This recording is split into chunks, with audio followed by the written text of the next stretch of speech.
You found the Iron Rebel, a military sci-fi saga of war, exile, and political deception. If that sounds like your kind of story, hit subscribe and give this video a like. It helps the story reach new rebels like you. Chapter 4. Seeds of Resentment. Velora Prime was a city of contrasts, a glittering jewel with a tarnished edge. At its core, the capital radiated opulence, towering spires of polished chrome, immaculate streets teeming with innovation, and a skyline stretching into infinity. Hovercars zipped along shimmering skyways, and the hum of advanced technology was a constant, soothing melody. But as one moved outward, the sheen dulled. The fringe sectors were a stark juxtaposition, a labyrinth of crumbling infrastructure, overcrowded tenements, and streets steeped in shadow. Here, the red giant's light filtered through layers of smog, casting a grim, rust-colored pall over everything. It was into this environment that Marcius Kane ventured, his presence both a curiosity and a provocation. Accompanied by a small entourage of aides, guards, and the ever-present media drones, he walked the narrow alleys with his characteristic military stride. Dust and grime clung to his polished boots, each step kicking up the detritus of neglect. The acrid tang of industrial waste hung heavy in the air, mingling with the faint, desperate cries of street vendors hawking meager wares. Crowds lined his route, their faces a tapestry of emotions: hope, anger, curiosity, and resentment. "General Kane, over here!" a voice called, cutting through the murmur of the gathering. A man stepped forward from the throng, his clothes threadbare and his face lined with desperation. Clutching the hand of a small, pale child, he approached with trembling urgency. "My daughter, she's sick. The clinics here don't have the supplies. Please help us." Kane paused, his sharp gaze falling on the man and his child. For a fleeting moment, an emotion stirred, pity perhaps or irritation, before his expression hardened. "The Confederation's resources are stretched thin," he said, his voice cold and unyielding. "Everyone must endure their share of hardship. The war demanded sacrifices from all of us." The man's shoulders sagged, his face crumpling as hope drained away. From the crowd, a woman's voice rang out, sharp with accusation. "What do you know of sacrifice? You've never starved in these streets!" Her words ignited a spark of anger among the onlookers, their murmurs swelling into a tide of frustration and dissent. Kane's jaw tightened. He raised a gloved hand, his voice cutting through the cacophony like a blade. "Do you think this is the worst humanity has faced?" "You live because soldiers bled for you. They died to protect this Confederation, to ensure your survival. And now you whine about rations and medicine. Parasites. That's what you sound like." A stunned silence fell over the crowd, the word parasites hanging in the air like a toxic cloud. For a moment, the gathering seemed frozen, the weight of his words pressing down. Then, as if a match had been struck, anger reignited. Shouts of protest rose, the crowd's frustration boiling over into a volatile mix of outrage and defiance. Kane turned sharply on his heel, signaling to his aides to end the tour. His face was a stony mask of control, but beneath the surface a flicker of unease stirred. It was not regret, but a cold recognition of the fallout that would surely follow.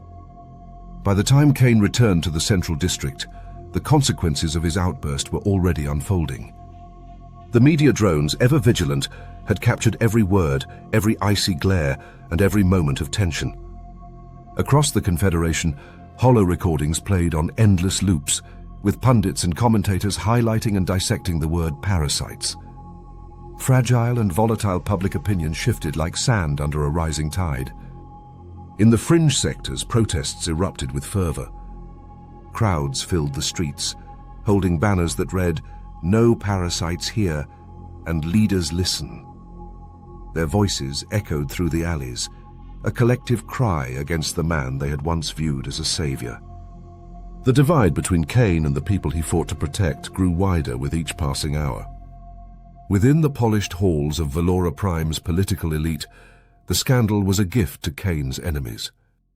Senators Vale and Tal wasted no time in capitalizing on the controversy. In a hastily arranged press conference, Tal took center stage, her voice a weapon of righteous fury. "This is the man some call a hero?" she demanded. her auburn hair catching the light as she gestured to the hollow screen behind her. It displayed a freeze frame of Kane, his face cold and unyielding as he uttered the damning word, "Parasites." General Kane's words reveal a dangerous mindset, Tal continued, her tone sharp and unwavering. He sees the people of this confederation as burdens, not as citizens. Is this who we want shaping our future? Vale, ever the strategist, stepped forward with his own measured critique.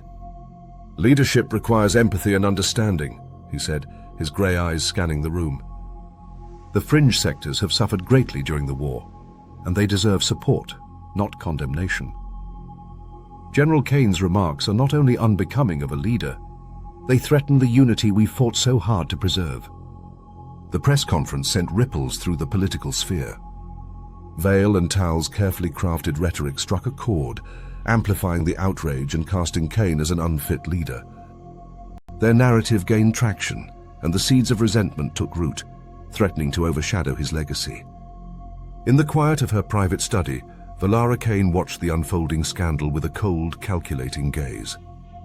The room was a perfect reflection of her character, ornate yet severe, its dark wood furnishings polished to a gleam, and the hollow screens surrounding her desk displayed streams of news feeds and commentary.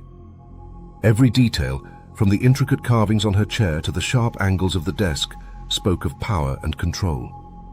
She replayed the footage of Kane's outburst again, her sharp features betraying little emotion. The damning word "parasites" echoed in the audio, a refrain that had already stirred protests and political firestorms. Her mind worked furiously, dissecting every angle of the scandal and calculating the next move. The sound of the door opening drew her attention. Kane stepped in, his uniform still bearing the grime of the fringe sectors, his face set in a hard line. Volara's eyes snapped to him, her gaze predatory. "You've done it now," she said, her tone icy and controlled. "Do you have any idea how much damage you've caused?" Kane met her gaze with defiance, his voice steady. "I spoke the truth. They needed to hear it." "The truth?" Volara's voice rose, sharp as a blade. "The truth is irrelevant if it alienates the people you're supposed to lead. Leadership is more than brute strength and battlefield victories. It's about persuasion, about earning trust. You can't intimidate an entire confederation into following you." "I didn't ask to lead," Kane shot back. "You're the one pushing me into this political arena?" Volara's eyes narrowed, her frustration evident. She rose from her chair with the grace of a predator, stepping closer. "Because this confederation needs you. Needs us. Do you think Vale and Tal have the people's best interests at heart? They'll tear this nation apart with their schemes. You're the only one who can stop them, Marcius. But not if you keep giving them ammunition to use against you." Kane said nothing, his jaw clenched tight, his posture rigid. Volara's tone softened, though her words remained pointed. "You're my son. Everything I've done for you. For us. But if you're going to succeed, you need to be more than a soldier. You need to be a leader." The weight of her words hung heavy in the air. Kane turned away, his gaze fixed on the sprawling city lights beyond the window. The glow of Velora Prime's central district reflected in his eyes, a stark contrast to the darkness gathering in his expression. "I'll think about it," he said finally, his voice low and measured. Volara watched him leave, her expression unreadable. Despite her harsh words, her ambition burned brighter than ever. This was a setback, but she was not one to be deterred. If Marcius were to rise, it would be on her terms, and nothing, not even his stubbornness, would stand in her way. This chapter of the Iron Rebel comes to a close, but the war is far from over. If the story spoke to you, leave a like. It fuels the rebellion. And if you haven't yet, subscribe. New episodes drop every week. Until next time, stay sharp, stay defiant.